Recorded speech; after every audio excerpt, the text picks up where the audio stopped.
open that bottle of wine. Grab your favorite glass, pour a couple of fingers of scotch in it. Get that stick, light it, and blow. It's time to hang with Steel Sharpened Steel after dark.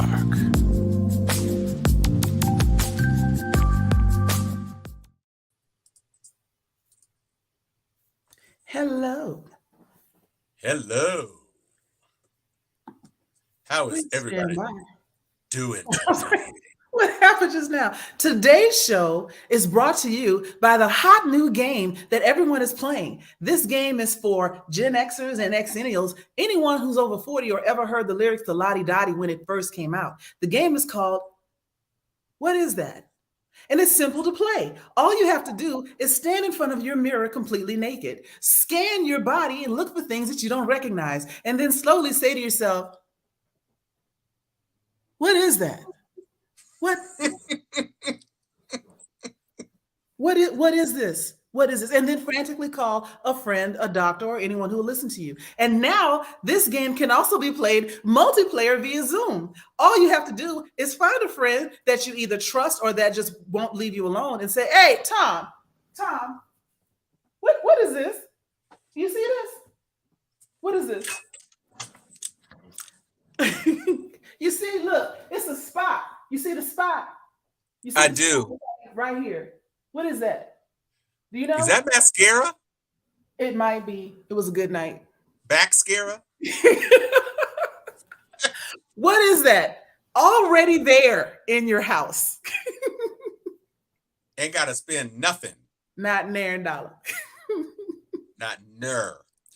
So, y'all, we hope you all had an enjoyable Memorial Day weekend. I know a lot of people were perhaps a little upset that payday did not come before Memorial Day. And I know some folks whose checks are running about like how Kevin Hart claims his bank account is working. We're probably like, damn, like. See, the way my checking account so I got a checking and a savings, but on the money's in the savings. Right, on my money's in the savings. Great bit. And so I had to transfer some cash over to the flow of the checking. Yeah. I'm sorry for those of you who could only do Hoffy hot dogs instead of ribs and steak for Memorial Day, but y'all have gotten paid now. Mm-hmm. You've gotten paid now. So just in time for Juneteenth. Just in time for Juneteenth. Well, hopefully y'all getting your second check right before Juneteenth. Right, double that up. Because let's face it, we would have never known. Actually, if I'm not mistaken, Memorial Day started with Black folks trying to be recognized and remembered for actually being in every war there's ever been, even before there was a United States of America. Yeah, and then, you know, wouldn't surprise they took it. I also want to say happy Pride to all the Pride people out there. It is June. It is officially the most fun month. If you ain't been to Atlanta Pride, oh my God, you need to come down here. Wait, can you stand up and show that lip again? Yeah, the little biting of the lippage. Mm-hmm. Yes, sir. You know I'm gonna do me a good lip. So, y'all, we missed last week, and it was right as some stuff was getting spicy. And so we have some spicy stuff for you this week. If you read the show intro, the description, there's a lot that has happened. And I would just like to say that the first thing up on our menu, because this is something that actually happened last week that we would have covered last week, is Ron DeSaster and that ill-fated attempted launch of foolishness that was his announcement bid for the presidency. Bruh, what is you doing, baby? What is you doing? Preparing to launch. Oh, God. So for those of you who are not interested in being a part of Ron DeSantis' Twitter space, basically what happened is that because Twitter, in the aftermath of being purchased by Elon Musk, which might as well be just a blue-birded being roasted over a dumpster fire. Mm-hmm. Ron DeSantis decided, no, it doesn't make sense to be seen on video in front of thousands of fans cheering at me, like Tim Scott was able to do. It doesn't make sense to create a rally like Trump is oft want to do. It doesn't make sense to go on Fox News where you knew it wouldn't even be softball, it would be pickleball. And you could sit across a host, a blonde woman who would just sit there and lob spoon feeds you questions. I mean, feed you questions like Lady and the Tramp eating on spaghetti until they get and kiss each other. No. What you want to do is go on the internet's version of AM radio and try to launch your campaign. And not only, I mean, it was AM radio because if you step too far away from your computer, all of a sudden you were logged off. You couldn't hear anything. You started off with 500,000 people, and then you had so many damn problems, you had to shut it off after 20 minutes when you couldn't get your start. You lost more than half your audience. You went from 500,000 to 300,000 or 200,000. And then what you proceeded to do was talk with Elon Musk and another billionaire that you're looking to fleece out of their money to support your campaign. And I think it's fair to say that Ron DeSantis is not on the Trumpian side of charisma. That's what I've been saying about him. I mean, I think he may have Googled charisma and Googled relatability maybe. And so he read it. Oh, wow. Yeah. This must be we're going to interrupt really quickly. Paul, are you a rattler? Is that how you? Yeah. So I see it in the I can see it in his profile picture. Yeah, Thomas Haynes is one of my frat brothers, a person who, while I was on the yard, was an important part of my experience as a student at Florida A&M University, and he literally passed yesterday. And the news just got out. Like, for me, it started hitting my feed about 2 hours ago. And it's difficult to quantify what a person, when you are 17, 18, 19 years old, and there's a person on campus who supports you and helps to make your experience that, you know, especially a person coming from like the Midwest. I graduated from high school in Chicago, outside of Chicago, and came down to FAMU and didn't really know very much about what I had come to a visit, but I didn't really have a true sense of what the culture was. And that brother was one of the people who was there, and he will indeed be sorely missed. There aren't too many people in my era, and we were the rough and tumble 80s.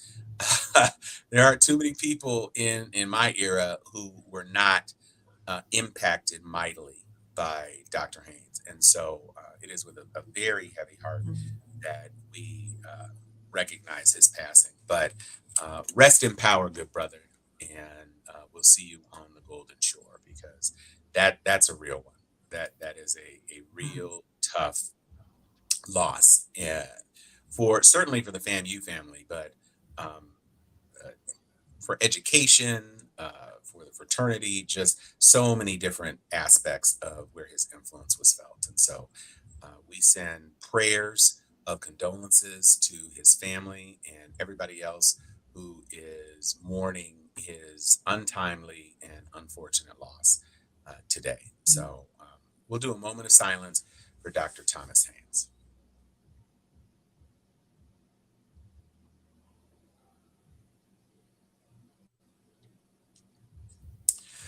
All right. I wasn't expecting to go there at that moment, being as it was that we were on what we consider to be a lighter topic.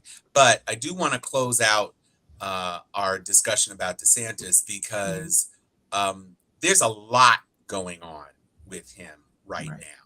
And let's remember, because we hadn't had a chance to cover this, is that Florida has been declared a no-go zone by the NAACP. By the NAACP, travel advisory. It's the anti-green book. It's like, right. Just don't go to Florida. It's the orange book. Stay it's away. Like that, what is that GIF where you see Bugs Bunny cutting the state off at the bottom of the yes. Just gonna go. Yeah, no, just throw it all into the ocean. Gale force, Cat 5 winds, just blow Florida. Let it all out. Just wash it clean. Ocean. Yeah, it's a mess. And the thing that's amazing is that what DeSantis is trying to do is, okay, I don't disagree, but he's not even an effective dictator. Because if he were, he wouldn't be being sued by the most influential company in his state. They bossed up on him the first time he tried to flex. His flex was a failure. And now they've passed these little laws, these little don't say gay laws and the HB 999 or what have you. And yes, they are going to be a problem in the interim, like right now. And he's using that to build connection with the base of rabid racists that Trump had. They still don't like him though.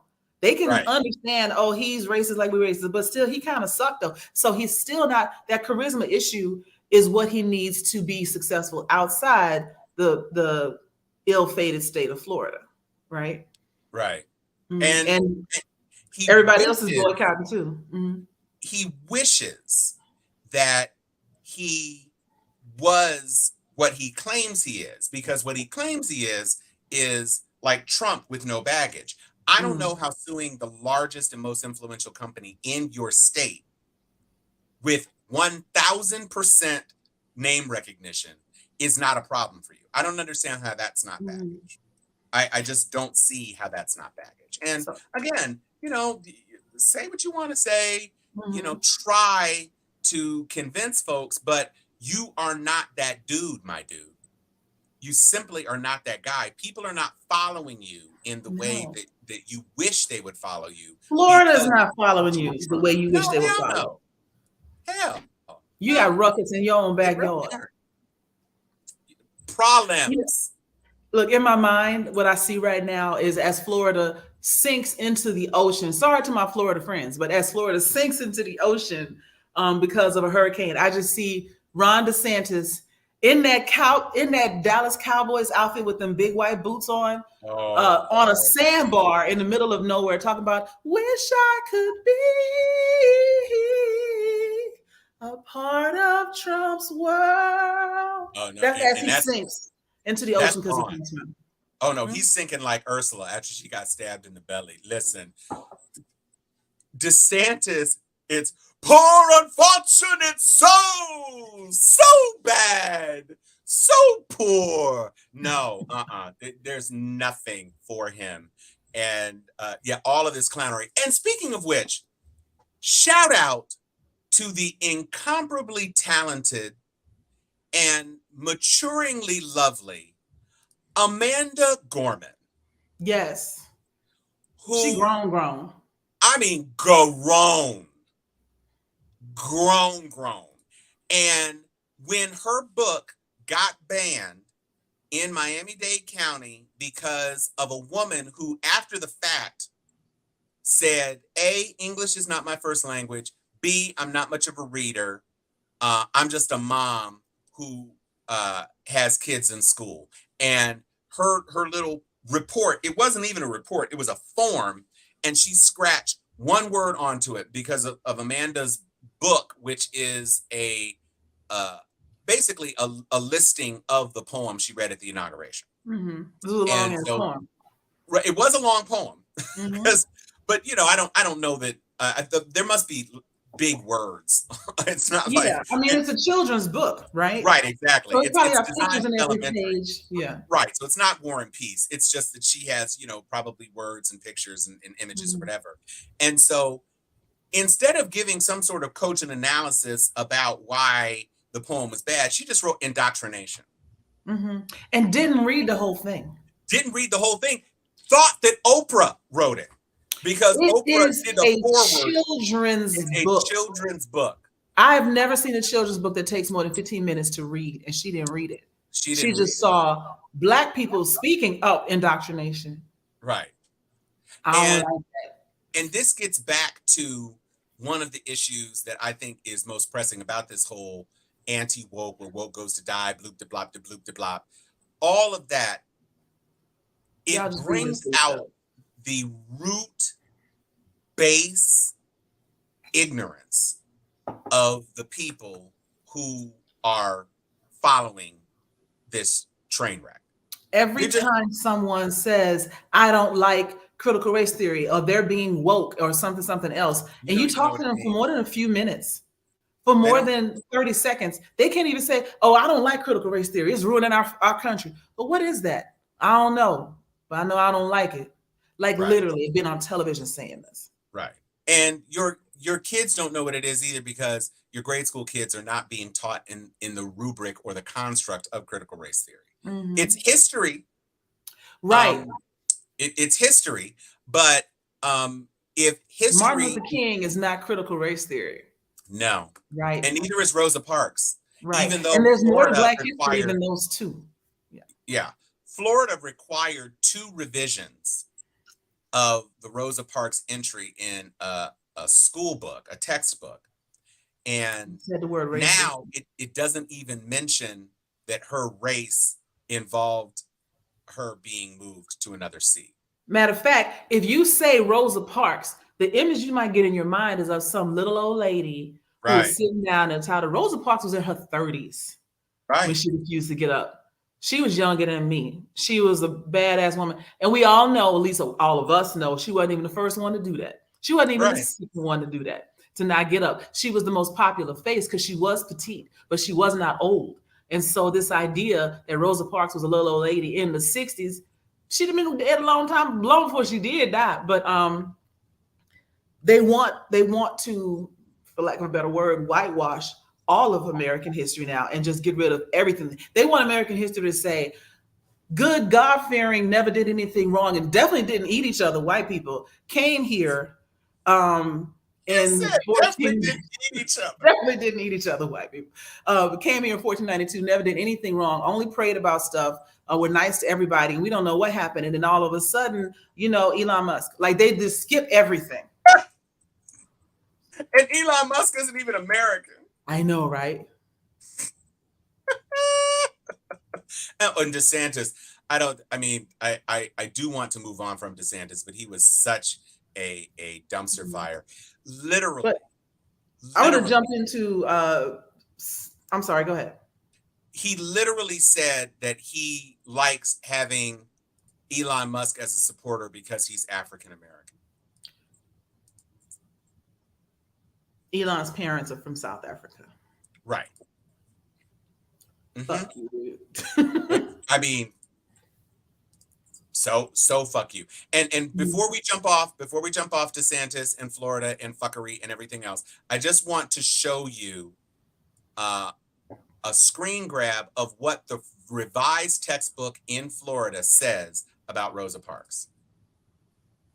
Rosa Parks showed courage. One day she rode the bus. She rode the bus every day. She was told to move to a different seat. She did not. She did what she believed was right.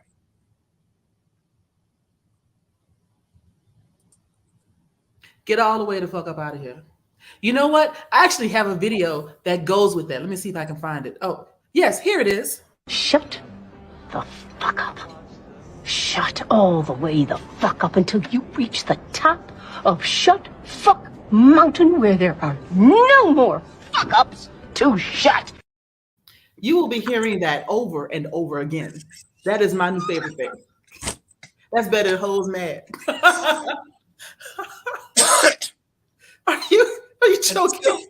Until there are no more fucks to shut up.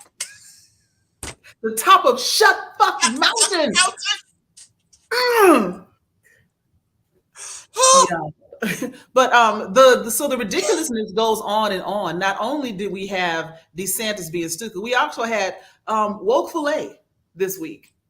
So in another episode of people being fucking stupid, Chick-fil-A months ago, potentially even in 2022, hired a VP of, what do you call it? VP of diversity and inclusion. I believe his name, oh my God, is they Eric. elevated him. They didn't hire him. He was already employed there. He was just That's a right. director. And they elevated his status and position to be a vice president. But go ahead. Yeah, so they elevated this guy that already worked there to be vice president of DE&I, which is most companies have a vice president, director, manager, something like that. And the next thing you know, the news story is Chick-fil-A accused of going woke.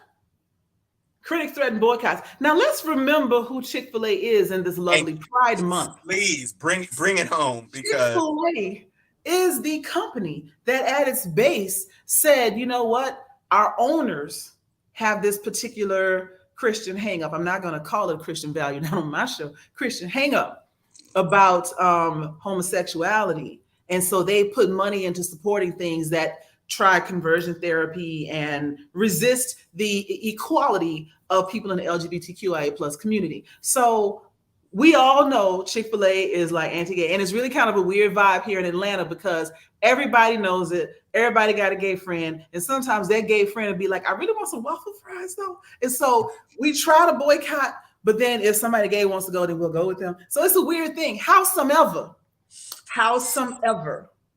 we all know that Chick-fil-A is not a gay friend passport to Chick-fil-A. Yes. It's the same way you can listen to uncensored rap music with your black friends. The same thing. You still can't say the N-word. But the thing is, we've known for as long as we thought about it that they are not necessarily friendly to, they're not allies to every community. Now they may, a diversity, equity, inclusion vice president or what have you is doing a whole lot more than just one thing. But we already know they don't like gay people. So how are you gonna call them woke? Oh, it's just because they have a potential desire to show equality amongst genders or neurodiversity or veterans. There's another part of a lot of DE&I organizations is a veterans group, working mothers, people of color, yes, is in there, but it's so much more than that. But to say that Chick-fil-A is accused of going woke and that we're gonna have a boycott Chick-fil-A, I thought there was a Christian company. What kind of God do you serve? Is what I want to know, is when they just simply promote somebody internally to a higher thing and try to do DE&I, which doesn't necessarily have to do with gay or black. It can be, as a lot of companies are, mostly female-male relations, but you mad and you stay mad. And you know why? Because you don't listen, you don't read, you don't pay attention to nothing. You just get mad when you think somebody is doing something for someone else and you don't like that, but you ain't read nothing. And the crazy part is, yes, his name is Eric McReynolds. Thank you, Anthony. #1 fan. Do you understand, you politicians and GOP pundits and provocateurs, that the Cathy family has donated millions upon millions of dollars to conservative right-wing causes? Mm-hmm. So I don't know if you are trying to actually hurt their bottom line because you think they're going to fire this guy that they, just elevated to this new position. Mm-hmm. Do you actually think you are going to get Southern people to stop eating what they call God's fried chicken? Do you seriously think? Because I saw the post that you're talking about, Joy, mm-hmm. and literally, because you have some fundamentalists, and people who understand that the Jewish Sabbath is Saturday, not Sunday. They said that it's the Pope's day and it is of the devil. What? Because he keeps the Sunday Sabbath and doesn't allow his stores to be open on Sunday, which is the de facto Christian Sabbath. Let's just be clear. Yeah. For most, certainly all Protestants, but not all Protestants. Got a good number of them. Yeah. The vast majority of people who call themselves Christians Sunday is the Lord's Day. And that, Yeah. that does come from the Catholic tradition. And I don't want to get into Catholic big T tradition and everything Right. else. We're not going to get into sun and Sunday being the actual sun. And that's when you get the image of halos a lot. But anyway, that's a whole other story. We're not going to get into any or all of that. Just suffice it to say, you are picking. You picking on Disney, which is foolish enough. But you might as well pick on Coca-Cola in Atlanta. I wish you would. I wish Coca-Cola, you would. Delta, Southern things you don't fuck with when you come You in. don't mess with in Atlanta. We may not have a mafia, but we do have Delta employees. Nene, Coca-Cola, Delta, and Chick-fil-A. Them the five. You just leave them alone. Because you're not going, Waffle House. You might as well. I mean, come to Waffle House if you want Waffle to. House. Waffle House in Atlanta, in Fulton County at least, Waffle House has embraced their thuggery image, and they leaning into it in a major way. Like they be like, yeah, come up in here if you want to. When you walk in there, and not that I have, but when you walk in there, they just be like, I mean, when the waitress, they doing whatever they're doing, and beep beep, yeah, zero. You'll find some burning waffle irons on your front lawn. You'll find yourself scattered, smothered, and chopped. Keep it up. Yeah, no, extra. And they're gonna throw one of them nasty ass rags over your cemetery plot to let that nasty ass, never washed, bleach infested juice drip into your damn grave. Nah, son, don't be foolish now. Don't mess with the Cathys. Do not mess with the Cathys. That is not something. That is not a fight you want to try. No. They have been genociding folks since the 1200s. You don't want to fuck with the Catholics. No, you really don't. You really don't. But let's keep it moving, because the story that I am most thrilled about this week. I mean, there's a bunch of stories, and we are going to get to Biden. We are going to get to the GOP field, but before we do, listen. Donald Trump is on tape, y'all, talking about the classified documents that he kept after leaving the White House. Now, these are documents. He was recorded in Bedminster. Now, we all know about Mar-a-Lago, right? And the documents, and him saying in the aftermath of his house being raided that all he had to do was think about declassifying them. He had an absolute power and absolute right to such and such and thus and so and da da da da. Jack Smith, the most generically named special prosecutor in the history of America. Yeah, although it does sound like a movie. Yeah, it does. It does. Like Agent Smith. Yes, or Jack Mr. Anderson. This man has had a recording since March of this year. So Trump has been on TV, Trump has been on conservative radio, blah, blah, blah, blah, blah, talking all this trash, this, that, and third, saying everything about how these people have done him wrong, such and such and such and so. This man has had a recording since March where Trump literally says, I should have declassified these before I left office, because I can't show them to you now because they're still classified, and I don't have the power to declassify it now that I'm out of office. His own voice on a recording, and recorded by one of his little flacks, one of his assistants who was yeah, it's nothing like a lackey. You know, I talk to people about motivation. Right. You know, and Chair, you got to, this is the quietest Trump has been since he had COVID. Listen. Bruh, that is the truth like no other. And they will follow with blind loyalty, because that's the thing, is the blind loyalty looks at nothing that he does. They just follow him. But yeah, and Gregory, you're absolutely right. If Donald Trump looked like us, even if he was Italian, the criminal charges would have been filed by now, a long time ago. They drummed Cuomo out of office. So let's keep it real. Over a sex allegation.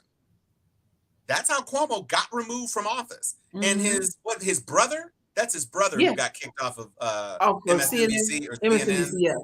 The other whatever it Cuomo. was. Yeah. The other Cuomo. Mm-hmm. So Donald Trump now, everybody is saying that, some people are saying, everybody's saying it, that the documents case is really the most substantive for a couple of reasons. One, it is undisputed that he had the documents. They got into his house and pulled the documents out.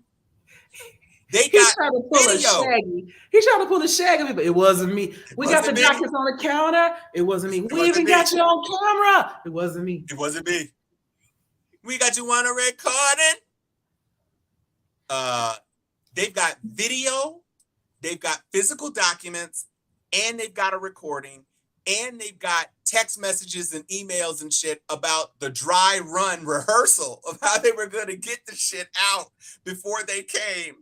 And they've got lawyers' notes, and the lawyers' notes were unsealed from privilege because it was determined that he lied to the lawyers in furtherance of a crime. This is the one. Yo, the lawyers was like, what? Treason. What? I'm sorry, my phone is dying. I can't hear you. I got nothing. Get the call. Get the call. Can you hear me now? Right. I tell you what, though, this is all something, and I talk about a lot of stuff in the classes that I teach. But one of the things I talk about are base motivations, and everybody.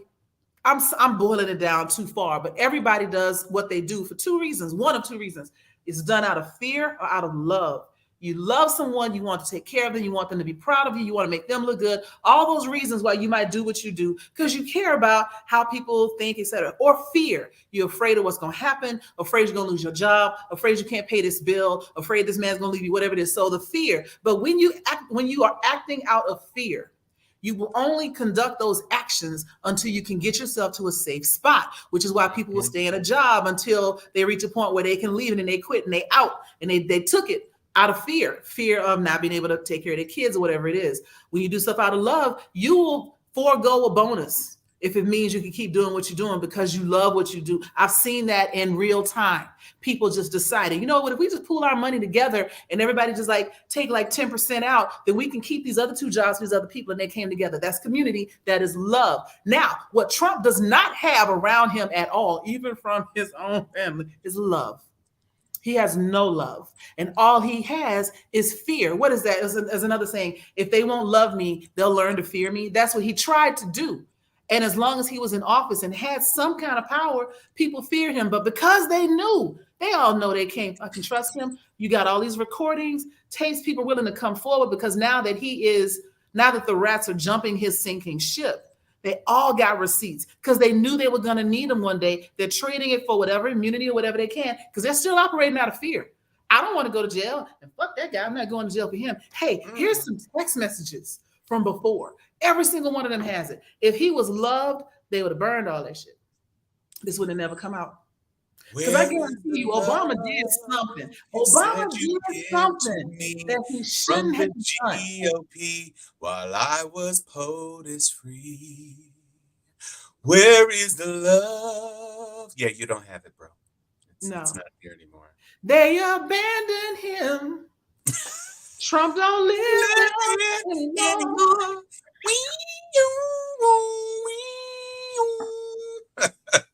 It's a travesty. Just a vacancy. vacancy. Here anymore. Oh boy, it's the windows of myself. He is a lonely guy, and so you look at all of the people that are scrambling to try to make up the GOP field, and it's an indication, at least partially, because remember, the last time we did this, the last time we played this game, it was for him. Yep. Oh, I'm sorry, let me put it back up. Yeah. Aside from the special prosecutor, African Americans in leadership. Oh, yes. Absolutely. Absolutely. Hell hath no fury like a black woman. Period. I know that's right. She ain't gotta be scorned. She just gotta be mad enough to fuck with you. Period. And the thing that's interesting about Trump and his perceived weakness is that you've got a whole bunch of people who are ready to step in. You've got Welcome, a Robin. ton of folks who are ready to come in and try their luck. Because why not? I mean, absolutely, why not? That's what Scott said. He's like, I'll go for it. I remember when Trump first won the presidency, there was a rash of jokes around people's resume or cover letter would say something like, if he can be president, I can do whatever the hell it is y'all do here. So here's my resume. Right. And so people are kind of leaning in that direction. Like, well, if he can run, I can run. We had a rash of independents on both sides of the aisle in 2018 and 2020, right? You got people who've never done this before. Like, well, if he can do it, well, hell, I got a college degree. I can do it too. I considered running for about 45 minutes back in 2018. Well, I remember Freaknik. Let's take a look at some of the folks who have decided to, or contemplating, quote unquote, throwing their hats in the ring. So we've got, listen, we've got a whole ass checkerboard. So first, of course, was Trump. He's sitting there. What we did in 2016, bro. I mean, I see some reruns in here. Oh no, there are some reruns, but let's go through it. So Nikki Haley, his former UN ambassador, Ron DeSantis, of course, the next biggest name in there. Mike Pence hasn't declared, but supposedly it's coming. Tim Scott. Ted Cruz is still bouncing around because who knows what's ultimately going to happen there. I don't even know this clown. I was hoping you did because I don't know him. That's not, no, it's not Rand. He's got to be a congressperson unless, but let's go down. Kristi Noem underneath Trump, who, no pun intended. Yeah, well, there's that part. Moving on. You've got Sununu down here. Thank you, Robin. Robin says this is the governor of Virginia. Oh God, you were just elected, Youngkin. Chill out, shit. Hey man, got to strike while the iron is hot. You got Chris Christie down there. You've got Asa. You've got, I mean, I don't know that Cheney is actually going to go. And you've got this dude in the lower right corner who looks about as racially confused as Mike Tirico. I was like, he looks like King Charlotte. Like, what is going on here? Questionable Moorish ancestry up in this piece. But let's look at, you got these are the verified persons of color in the race. You've got two South Asians, Nimrata, Nikki Haley, and Vivek. I'm not gonna mispronounce his name. And don't, then Tim because Scott. Nobody's gonna remember it. I mean, and I'm not trying to be racist about that. I'm saying he is a non-issue. And the thing is, I've been waiting to talk about him. He should not be a non-issue. Because here's what is in his corner. First of all, he's rich and he's young. He's almost too young. He looks like a freaking he's a millennial. Yeah, he looks like he's 40 and under. He looks like the SGA president for his senior class. But he doesn't sound, he is a practicing religious Hindu, actually. Okay. But he doesn't sound like what you would expect him to sound like. But he also doesn't sound like Bobby Jindal. He does not sound like Bobby Jindal. Bobby Jindal was a fool. This guy is confident. He knows what his talking points are. He knows how to navigate. He never resorts to insults in the way that Trump is wanted to do. He is whip smart. He is super smart. And if you were a person who was listening on talk radio and they never said his name, and they never said that he was a Hindu, I guarantee you, on the radio, this guy would be flipping heads. Because Vivek, his name is Vivek something. Yeah, Vivek. It's like, I'm gonna look it up and see if I can tell you how to. Yeah, it's Vivek. Hold on, because I've practiced Ramaswamy. Vivek Ramaswamy. This guy has real political talent. He's 37. He's 37, yo. He is just over the threshold of being eligible to run. And when I tell you, how bad is he? Like, I feel like if he ran as a moderate, he would have a shot. He sounds like a moderate. You need to go. NPR is is one of my favorite go-to podcasts. There's if you look up NPR, Vivek Ramaswamy, you will probably get his interview. And I'm gonna tell you, you listen to this dude, he's dangerous. Now, So why is he dangerous? Because he is too rational and too smart to cast away. You can't throw him away in the way that you can throw a bunch of these guys away, because most of these guys are recycling talking points. This guy knows how to navigate an interview. So here's my thing. Here's the reason I say, why is he dangerous? If he truly, do you think it's all a show? Like, if he truly is a moderate, I don't really have no problem. No. He's not a moderate. Oh, okay.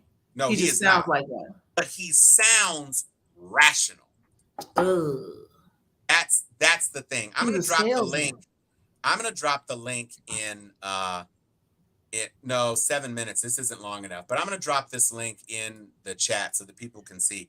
I'm telling you right now, this is not somebody that you want to once there's a debate, see how he handles himself on a debate. That's all I'll say. You know, if he Robin, you have a point. They will not. They will not. I'm not saying they will. All I'm saying is that if he gets on a stage, he is going to rip the competition to shreds. And you know, that's a positive and a negative, because everything that Robin has here, well, the points I was about to make, the base that Trump carried will not vote for him because of what he looks like, care what he sounds like, how smart he is. Absolutely. But then the fact that you said he's not a moderate, like you're saying, it's all smoke and mirrors, but he sounds rational. Rational doesn't cut it in MAGA. They want the drama. They want the spectacle. They want the sound bites. And if he's out there being rational, they're going to think he's boring, and he's not going to make it out of the primaries. Listen, and look what Elaine just said. His interaction with Don Lemon got Don fired. He is nothing to mess with. I said he sounds rational because I am a progressive. And I was like, I knew what he was saying was bullshit, but he was saying things that GOP people should respond to. It's not that it's rational. He knows what buttons to press, is my point. The issue is going to be them doing this because of what he looks like. Exactly. They're never going to hear that he might be their best shot. Exactly. Well, I don't know that he is their best shot. I'm just saying, if he makes it to a debate stage, everybody will get a chance to see. And I bet you that all the people who are tired of the people who are just talking heads and can't really negotiate or navigate a problem or a solution, this dude knows he knows how to pitch. He is a pitchy dude. Here's the other danger. We talk about the ignorance and the refusal to read, and we generally ascribe it to the MAGA, the red hat wearing people. You got a lot of Democrats or registered Democrats, registered independents who are skewing 35 and under, who also don't read and like sound bites and get their information from TikTok. He could sway a good portion of the Democratic base because that does skew younger. And if he picks up a young vote, actually, because he already looks young and he probably sounds like the guy they used to cheat off of in high school, he's got a good chance of picking up a lot of that moderate block and swinging it Republican if he makes it out of the primaries. He ain't gonna make it out of the primary. But listen, look at the article that I dropped in the chat and check it out. And then if you are there is an NPR podcast. This isn't the one. This is just an NPR news story about him. But if you hear, is it the interview 519? I think this might be it. 519. Yeah, 22 minutes. I bet this is it. Listen to the 22-minute one, y'all. And if you are a Sharpie and you are a person who wants to hear, give this dude a listen. Not because I think you'll be swayed by his arguments, just because dude, Anthony, woo. So I'm gonna leave it alone. I'm just letting you know that this is not a person that you want to. This is not a person you want to discount. You don't want to debate him. No, you really don't. There is nobody in the field right now who can stand on a stage and beat him. I'm telling you, not a single person in the field. Now, Trump would try, and he would call them names. When I tell you this dude is he's no sucker. That's all I'll say. He We'll is see not a if they sucker. recognize what they got. Right. So, but Because here's the thing. Here's the thing. If the Republican Party would listen to some of their young Republicans, the ones that they go and recruit from college, if they would listen to them, they would probably highlight that this guy should be elevated. But you've got a lot of old people, old white men who hate everybody. And I'm being very general here. I know there's a lot of people in that Republican Party that don't ascribe that we got the whole, what is it, the Lincoln Project. There's a lot of variation. They are not a monolith. However, the ones that have a lot of power around controlling who gets the nominations, et cetera, who gets the airtime, who gets the money, they're all looking for their next white hype. Yes, they're not even going to consider him, not seriously. No, they aren't. And they're going to miss out. This is what DE&I is all about. Right? If you would take one of my classes, if you would sit around and recognize that the best ideas don't always come from somebody that you expected to come from, if you're open to everything, they might be able to not only take over the White House, but all of it. If they would open up to different things, but they won't, because they're so white is right up in that older model of the GOP that they're gonna miss. They blocking their blessing. This is a guy who, if he gets into a Senate seat, would be trouble. No, that isn't even fair, because Bobby Jindal he was a mess. He was a mess before he got on stage. He really was. First of all, how are you going to have a hidden camera reveal with your family? And he's like, so guess what, kids? I'm running for president. And the kids are like, okay. Because your kids don't like you. Fear and love. Yeah, they don't love him though. They don't fear him either. They don't love him though. The opposite of love does not hate. The opposite of love is apathy. It's giving zero fucks. All of them. So let's talk about, because we're 47 minutes. We are. Let's talk about Biden kicking ass. And the biggest thing, in addition to the jobs report, which the jobs report was so staggeringly high that nobody really anticipated, more than 350,000 jobs added. And it was Did you get one? I got one.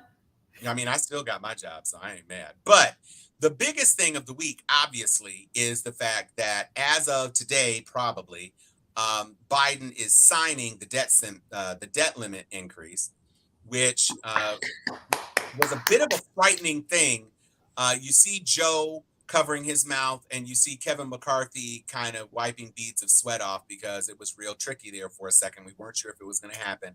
But at the end of the day, Biden got the deal that nobody thought he was going to be able to get. I mean, there were some concessions, but the concessions were concessions that probably would have happened in a normal negotiation. It wasn't something like they got away with for extra fries. And he's like, okay. Right. And so the thing there was a take on it that I loved. I think it was Josh Marshall off of Talking Points Memo. He said, if you walk into a Denny's with a gun and ask for all the cash in the register and all you get out of it is a Rudy Tooty Fresh and Fruity, you didn't win. And basically McCarthy walked us all the way to the limit. They had Janet talking about, well, prove to us that we're about to run out of money on June 1st. She was like, okay, I'll give you June 5th. And then he walked right into his caucus.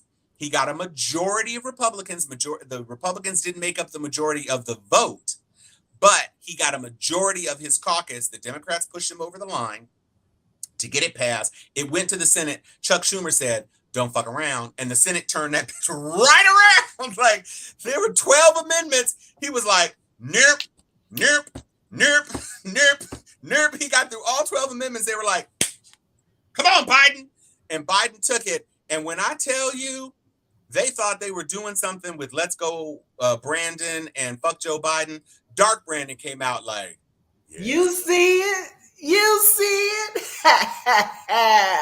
Hey, baby girl, check me out. Hey, look how about that debt ceiling, baby? Right, looking like an OJ out here. I mean, I'm darker than Obama, baby, and twice as sweet. Joe, this is a big win. And the thing that's amazing about Joe, simultaneously, the GOP is saying that Joe is senile, And while Joe is also crafty. he's beating your ass. It's like, You getting beat by a pick a senile old side. man. I mean, you got played by a senile man, apparently. Is that the argument you want to be making to your Right. voters? And the How right, bad you got to telegraph your hit grandpa to get whooped by a blind man? and the thing is, this is how smart Joe is. Joe didn't sit there and after he got the deal, what he didn't do was run around talking about, see what I did? See what I did? I punked Kevin McCarthy. I made Kevin look like a bitch. He just sat there and was like, how's that debt ceiling look? Yeah. Oh, wait till you get the jobs report, baby. Wait till you get that jobs jobs report. He out here like, hey.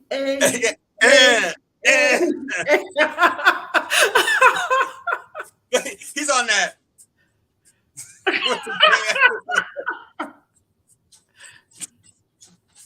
Robin, what? Yeah, Joe did the damn thing. He really did. I give him a lot of credit. And we forget who Joe Biden really is sometimes. Right. We look at him in his current state and forget that he is a career politician. Joe Biden has been in office as long as I've been alive. Exactly. He is a creature of this system. He knows the ins and the outs. He knows how things are going to go. He knows what the pulse is. He knows what the desperation is of a man who took 15 votes to get his seat. He knows that there was nobody in the GOP caucus who was going to win. He knows that Kevin knows that it would look like a complete fuck show if they didn't get their stuff together, and Kevin could be tarred with causing a recession. He knew all of that. And he just sat back and said, I'm here, baby. Come on, baby. You know what you need. But here's the thing. Again, I'm putting in a plug for diversity and inclusion. He keeps smart people around him. And he makes sure that whoever has the best ideas is going to get heard. And I'm sure that before they even took all this, or, however they got it to the floor for votes, et cetera, they ran it through some people who didn't agree with it. No, we're not doing all that. Okay, what would it take for you to agree to this? Well, I would need these. Extra fries here, we can do that. So that by the time we got to the floor, little to no resistance. You got the votes. Every time they come in there, they know they got the votes before they get there. And so you don't like, hey, girl. I'm your mother. I'm your little Spice Adams really.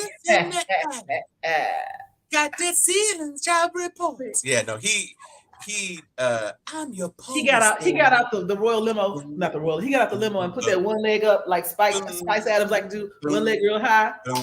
Right. No, he's the pimp. You know that clip that's a gif of the pimp walking out the courthouse and skipping down the stairs with his cape flying behind it. That's what Joe Biden did.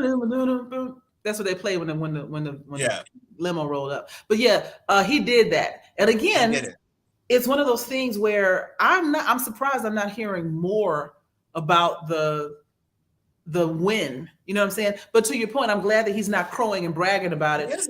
You shouldn't be an ugly winner, just like you shouldn't be an ugly loser. But he's getting stuff done, which bodes well for, I can't even believe I'm going to say this, re-election. Oh my God, he's 100. Yeah, he's 100, but who else we got? And now this speaks to, we are seeing on a government level the same thing that I witnessed in corporate America, which is lack of a pipeline. Yep. We've been so busy trying to hold power and wrest power from other people and build our own empire. We forgot to put some kids in training. And now we got nothing. And the people that people are excited about, like AOC and some of these folks, they're too young. They've got all the attention. Nobody's really looking at you, Elizabeth Warren. I'm sorry, Bernie. Nobody's really paying attention to you because you old as hell too. I really like Bernie, but I like Bernie too, but he just as old. And the dude, Swalwell from California, he looks the part, but don't nobody know him. And Beto burned completely the fuck out. So you don't have the feel. Oh, Chan, God. Chan, go sit down. No, we need him to make it through. Because No, Joe Manchin needs to sit his ass down too. But Mhm. before we're at 55 minutes, and I really do want to get to our last official thing. Joy has some Karen stuff at the end, and we definitely have a video to close out the show. But I want to talk about this because this made my week unabashedly across the Spider-Verse. Let me tell you, Miles Morales and what the people at Sony have put together as a film, this is hands down, no question, it's not even close, the best Spider-Man film, TV show, cartoon, anything ever. It is the best. It is one of the best pictures of the year. It is a perfect continuation of everything that you loved about Into the Spider-Verse. This is what a lot of people are calling the Empire Returns, because it's a cliffhanger, and it gets real dark by the time you get to the end. There are real stakes. This movie is 2 hours and 15 minutes long. It's longer than what you normally expect from an animated feature, but they spend that time doing character development, giving you tons of Easter eggs. The animation is brilliant. You've got the different Spideys from different areas of the multiverse, and that's what you see here in this picture is all the other Spideys. So they changed the animation style of the different characters. So right here you see in the area kind of haloed by yellow, that's Spider-Punk. And gotcha. I see the Mohawk. The Mohawk, right? So he is a British Spider-Man, and he's black. He is voiced by Daniel Kaluuya, and his animation style is completely different from everybody else. You have Ben Reilly. Folks from the comic books who know the comic books know that Ben Reilly was a clone of Spider-Man who took Spider-Man's place for a while, and then he got his own book, and he was the Scarlet Spider, and they draw him like he's in the comic book, not how everybody else is like stylized like a comic book, but they actually draw him and portray him like a damn comic book character, and they even take his personality from the comic books. It is absolutely amazing. They've got the to Chan's point, they have the PlayStation game Spider-Man in the movie. They've got Lady Spider, which is a steampunk spider. Right, and don't forget, see this big afro over here? Was it top left? That's Spider-Woman. That's Jess. Yeah. That's Jess Drew, and she's pregnant, and she's Issa Rae. This movie does so many things. The one right here next to him with the big eyes and the big Korean boy band hair, that's the Spider-Man of a dimension that is basically India. So instead of that's so accurate though.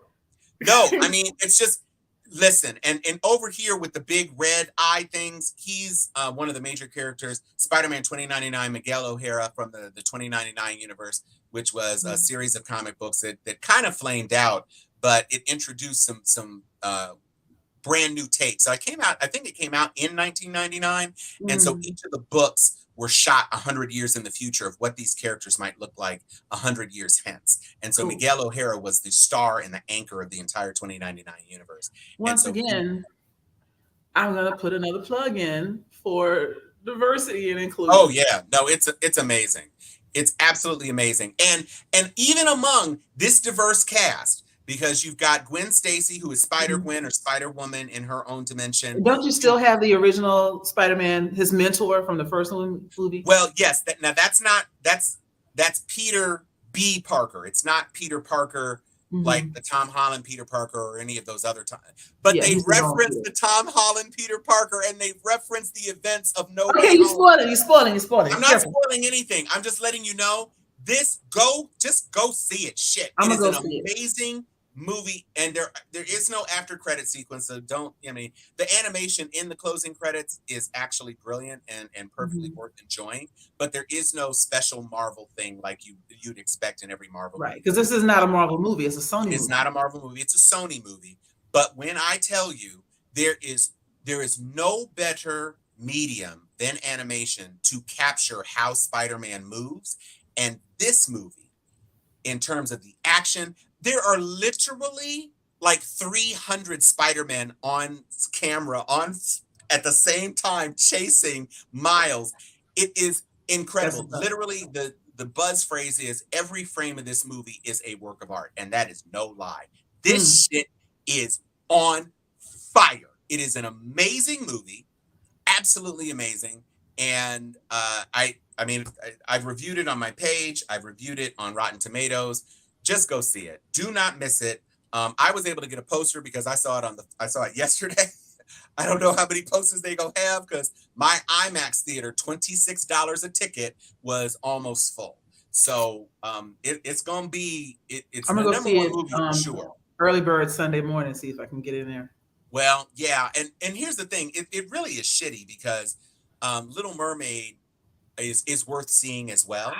And then next week it's Transformers Beast Wars.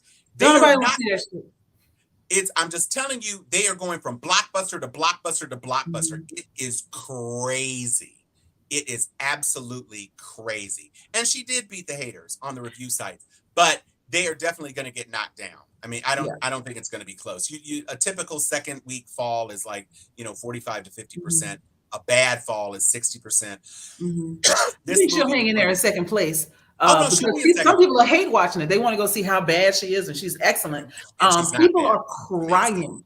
They are crying at her voice. Oh no, listen.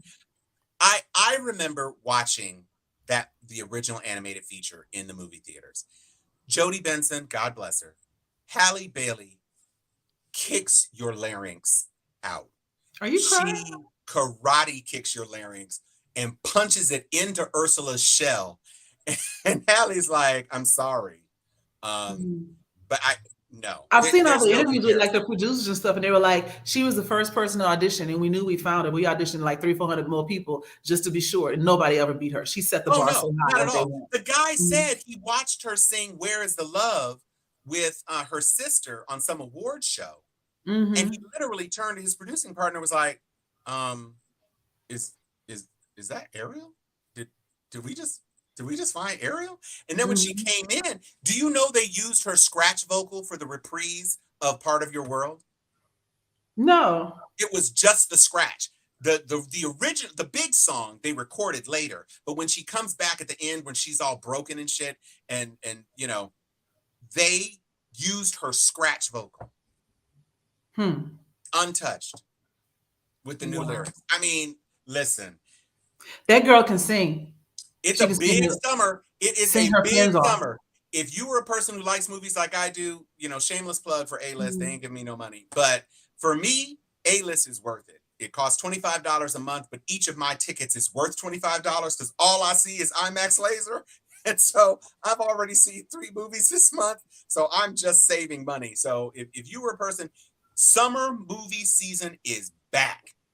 It kicked off with Fast X. And it is not stopping. It is barreling all the way through August. So, and if you got the time, don't forget that the musical version of The Color Purple movie is also out, starring with Halle Bailey in that too. Is it out? It's out. Christmas. Christmas. Never mind. Yeah. So come back at Christmas. It's coming. Yeah, it's coming. We'll be talking about how great she is in that too. Yeah. No, listen. I'm going to turn it over to you, Joy, because I basically took like 6 minutes just talking about Spider-Verse. So you go ahead and close us out. So there was a small story. Again, I'm rocking this DE&I kick tonight. I didn't plan to do it this way, but it just keeps coming up. And so the other side of being anti-woke and wanting to act like you don't like anybody else, no people of color anywhere around you, is to be a fake ally and to trot out children so that you can say, look at my African-American child here that clearly loves me and I am their friend. And so, look at this child. Clearly she's black. Look at how she wants to stab me in the back. The back. Kate Middleton. Oh, shit. Decided to do a photo op at a private school somewhere in London. And the kids, how can I put this? Wasn't fucking having it. And so all that got captured, at least in the Twitterverse, go to Twitter. It's a little bit old now because we skipped last week. Go to Twitter, just look up Kate Middleton school pics. and you're going to see a bunch of nope. I have numbered these. Kate, nope. So this first kid, when she tried to befriend them, nope, no. His whole face is, I don't know you, white lady. Right. That's the look. That's the stranger danger look. Right. Above and beyond that is also this one. Everybody was feeling it. She was also, I don't know you, and I don't want to know you. My mama said, don't talk to strangers. And also, you just showed up. You didn't clear this with us or nothing. I had to miss recess for this. And then my favorite of all time, because nobody gives face like like Black women.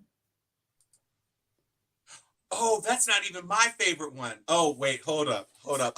You keep that one up and you keep talking. Okay. There was one more I think I skipped when I was downloading, so this might have been in that Twitter pack. This is the face of a young girl who has been used like this before and understands that she can't tell you to get all the fuck the way away from her like she wants to, but will tolerate your proximity long enough for you to take the damn picture so she can go on about her day. She's going to go right back to being bullied by the guy behind her the minute Kate Middleton leaves, and she wishes that she wasn't in this picture because it's going to cause nothing but trouble for her when this fake white woman leaves later. Now, this is not to say that monarchs and celebrities and other people don't go other places and interact with people that don't look like them and have a good time. There are many pictures of Princess Di doing the same thing and being hugged around the neck by children who loved her. I ain't really got no problems with Angelina Jolie. She's quick to roll up in a third world country and be like, come here, kids. And they're like, yeah, because she really wants to be there. And people caught her there on a humbug. There were a few pictures, but none of them were like, hey, there's a dark child. Let's go take a picture with them. But she also showed up with her daughter at Spelman. Like, oh yeah, I was within slapping distance of Angelina Jolie. She came to the class of 95 tent because we had some fish and French fries left, and she was with her daughter for homecoming last year. Right. Chilling in like some wide leg pants and sneakers. But like, see, that's her daughter. So I mean, it's like, it's legit. It's real. Mm-hmm. Right. Oh, Mark, you're right. If what you're not going to do was a person, it would be this little girl right here. Let me tell you what you're not going to do. Keep using me like this and see what happened to you. Right. Mm-hmm. Right. Did you get the picture you found that you like? I cannot find it, so that's fine. We're just going to let it go. But what I will tell you is that this picture is a little girl, a little chocolate girl, and she's got little pigtails, and she's literally making the stank face. Like, oh, I know the picture, but it wasn't in the group that I was looking through. So, man, that picture gave me life. You ain't Megan. Well, there's that part too. Mm-hmm. But also, one of the things that people like, especially as you are approaching, we'll call it 60, if you're in a business space. People like to say, oh, these kids today are soft. These kids today don't know what they want, blah, blah, blah, blah. They're not soft. They're not soft at all. They recognize bullshit because they grew up in it. Right. And they've had scandal after crisis after trauma. So they look at you and be like, nah, you on that bullshit. It's one of the reasons so many young people went for Bernie Sanders and not Hillary Clinton, because even though Bernie was old and tired and sad and mad all the time, he was real. He was true to himself. I distinctly remember, I want to say it might have been Migos or somebody. They were on stage and they were clearly an American rap trap group. And he was like, he came out there on stage like, all right, so, vote for me. I'm running for president. I'm trying to do free college. And, hey, I'm just out here. They told me to come out here and say hi. So I'm here. He didn't come out like he was a fan of their music. He didn't try to show up at a black church. He was just like, yo, vote for me. And then as he was leaving, whatever the rapper was tried to dap him up. And so he's all, and you can see him, what's his name that I was just talking about? I forgot midstream. It's okay. The old white man, you can see him. He's like, what is this? He literally, as he's still on mic, what is this? What is this? Okay, is that good? All right, yeah, okay, there you go. He didn't try to be cool. Bernie was himself. Authenticity always reads well. And that's why Kate Middleton's little photo ops didn't work, because she gave off the I don't like this vibe. I'm only doing it for the pictures. I don't really want to help none of y'all. And them kids could feel it in their soul. We always talk about it like out of the mouth of babes, or you get it honest from kids, etc. You got it honest from them that day, because they wasn't having it. And they are going to continue to be more and more of a force in the United States. The kids that rallied and protested in Florida when that school got shot up. What was the name of the school? Like 7 years. Parkland. How long ago was that? It wasn't 7 years ago. It wasn't. It was 20. I want to say, because it was pre-COVID. So I wanted 2019. 2019. Was it that recent? Yeah, it was. It wasn't that long ago. Oh, so it was right before that. 4 years. Thank you, Robin. 4 years. 4 years ago. So my point with that being, those kids are voting age. They were voting age then, they're voting age now. And in 2010, that was the first batch of children born in 2010, where you had more children of color born than white children. Now, this doesn't account for death rates, infant mortality rates, etc. Just born on record. Right. More kids of color than white kids, or kids born to parents of color than kids born to white parents. And that trend started in 2010, which is why they say by 2035, when those kids are in their mid-30s, you're going to have a society that is largely a majority minority, although each individual minority group is going to be smaller. But as a whole, if we could ever get our shit together and grab hands with everybody all at once, we become a force to be reckoned with. But even if we don't, catering to all the different needs is something you're going to have to be able to do. And if you can't do it or won't do it, you're going to find yourself alone at the bottom of, at the bottom of the ocean, You said Thank you. Ocean. Definitely at the bottom of the dog pile, for sure. Mm-hmm. Do you want to do the moment of Black joy so that we can joy? Yes. Do you have it for me? Because I couldn't pull it up. Hold on 1 second. Let me. So I'm gonna preface this while he's pulling it up. One of the things I love about being Black American, and it could potentially be Black anywhere, but my experience is as a Black American. Wait, before I do that, Robin, 2 things, Florida. Shout out to Hernando County teachers. The stupid got caught on tape wiping his nose and licking his hand. Oh God. Like, oh God. But you know what? He looked like that kid that ate boogers when he was little. That's always been him. Does not surprise me at all. But I know, right? That I need more wine. And probably dipped it in the pudding. Because he eats pudding with his fingers. Apparently he eats everything with his fingers. But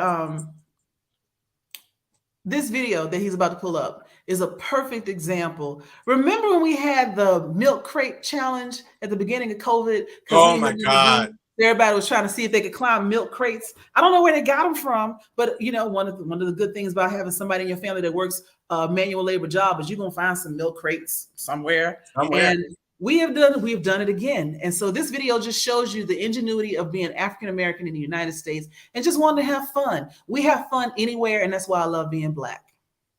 Here we go. Now you might not be able to read this on screen, but this says Memorial Day Relays Part 1.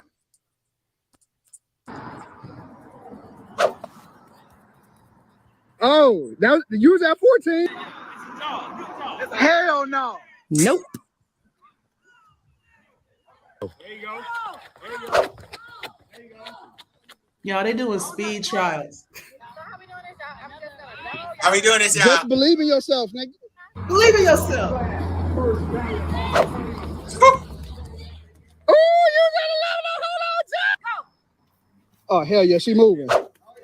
Oh, 13 on it. You got 13 on it. Go. Oh, hell no. Oh, 15 on it. Tay, you gotta let it register, man. Oh, that's it. Oh, hold on, Tay. Hell yeah, Tay.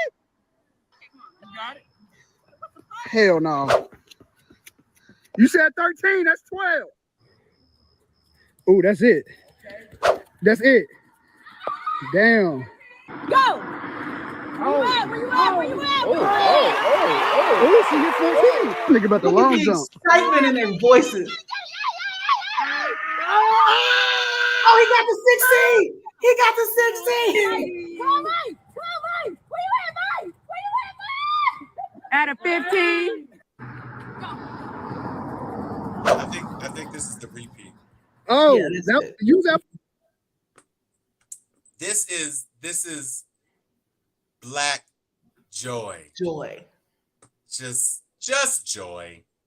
Now, Just- I want you to juxtapose this with the fact that the law against loitering, which meant standing around doing nothing outside, especially in groups of 2 or more, was against the law at the turn of the century. And that was put in place to victimize and incarcerate Black men so they could be put back in prison, and where the 13th Amendment was no longer enforced, and they became slaves of the state once again. And the reason I talk about that in this moment is here you have a bunch of young Black people with nothing better to do on Memorial Day weekend than do time trials with the speed limit thing. Oh yeah, they're gonna be sore in the morning with the speed limit sign on the street. I never thought of that. I never thought that it would recognize humans running by. And they were like, yo, we're gonna turn this a little bit. I bet, go. And then talking smack to each other, supporting each other, having a good time.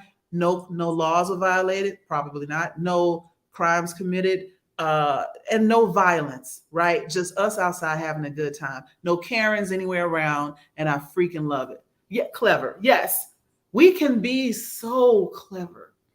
You know, so people always want to come and, you know what? If you put more energy into opening LLC, man, can you just let people have fun on the weekends? Please. Just let them have fun. This brought me, and thank you for showing it, because this brought me so much happiness. No, that was great.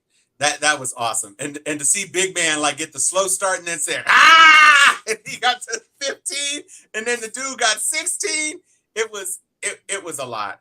Right, and then you had the one little hater in the back. Where you at 15?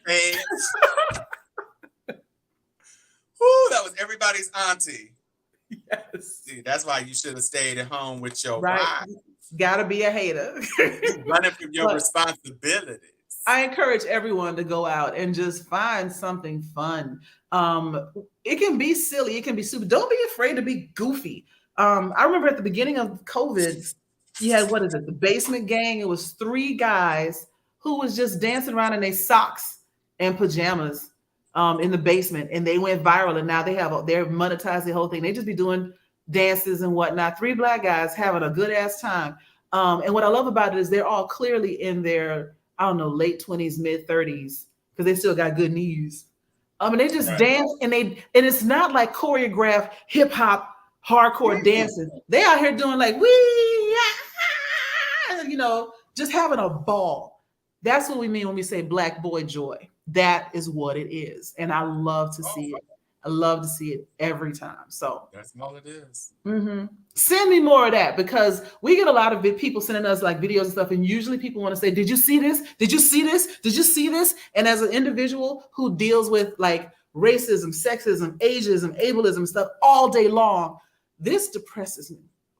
And we go through it because there are things we want to put on the show to talk about. But as an individual, can y'all send me something fun every now and then? CJ, I know you out here somewhere, CJ. And if you're not, you're going to catch the replay. CJ does a real good job of being my friend on Instagram and sending me stupid stuff.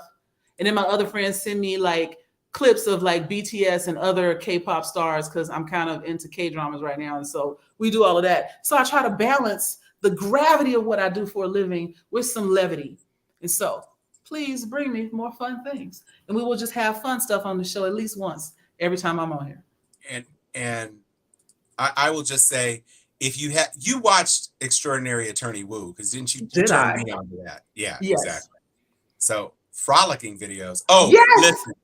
So I don't know if what you're talking about is what I think you're talking about, but I watched a whole series of videos where people asked if Black people could still skip.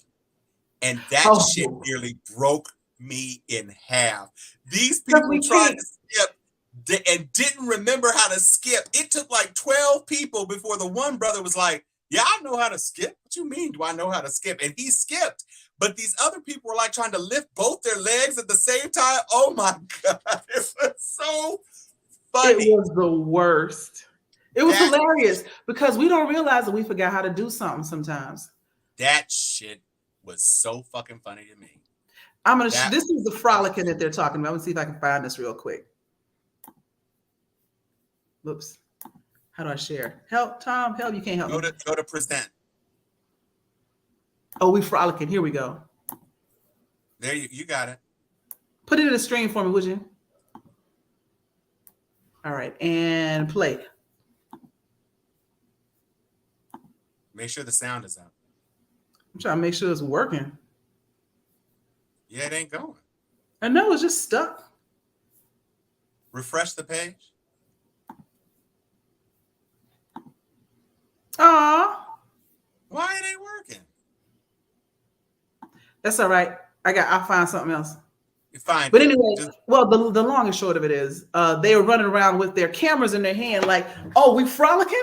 We frolicking? Oh, I'm frolicking. And so you see these grown-ass men just videotaping themselves, running around and falling down in a field of flowers, skipping through a meadow, and just frolicking.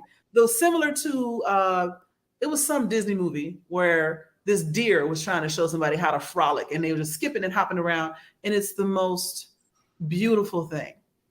I love it. I love it, especially because I'm a big fan of eroding the damage that has been done by toxic masculinity. Not saying that it's not good to be masculine, not saying that I don't like a hard brother. What I'm saying is when you are out of touch with your emotions and when you don't know how to relate to people and when you have no language to share your thoughts and feelings other than anger, you are in a dangerous place. And to see these men frolicking is beautiful.